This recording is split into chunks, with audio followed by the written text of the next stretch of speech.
السلام عليكم ابو شهاب. عليكم السلام استاذنا العزيز. شلون صحة ابو شهاب؟ شنو الجمال هذه؟ اشكرك استاذ عزيز. هذا شنو الجمال؟ يسمونه الطاق. طاق احنا ايه؟ نسميه طقاوطي. واهل يسمونه قنطرة. تمام. اي طبعا هذه هم ايضا تعود للاسره البابانيه. تمام. طبعا استاذ هذه انهدمت، هذا كله هسه كان تابع لنا. كان تابع ايه؟ لنا بيوت وهاي المساحه كلها. صح. والطاق هو اللي كان يربط بين بيتين، يعني بنايتين من نار. صحيح صحيح. بيت وصف بيت. بيت بصف بيت. هاي كانت محلات جوا؟ اي لا عندي شو اسمه استاذ، هذه هم يعني تابعه للبيوت، يعني انهدمت شو اسمه. بس ليش هالاهمال هذا؟ ليش هاي الاهمال هذا؟ حرامات. اي والله حرامات استاذنا العزيز. ليش هذا الاهمال؟ هاك ابو شهاب بس طلعنا وياه شوي. يا عيني خلي اسمك.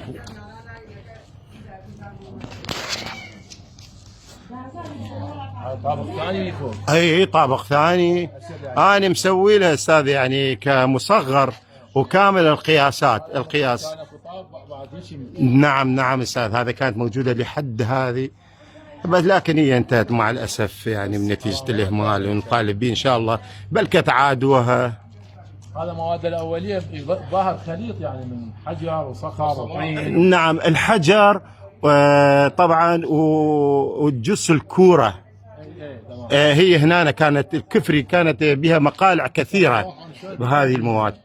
بالكاظميه اكو قناطر بس مو فضله خامه هذه. صح. اخويا خلاص ما ياكل شيء القنطره.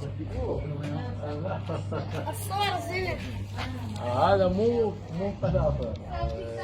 تواصل بين بيوت. اي هذا يطلب من جاره انه يبني غرفه. اي على الفرع يطلب من جاره ويتواصل ويا جاره يبني غرفه مثلا هذا البيت. يعني هذا الشارع منا هسه حاليا هذا شارع. ايه. وفوق مربوط. ايه.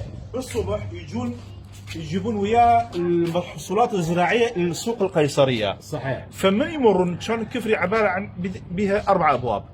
واحد من هذني باب الشمال.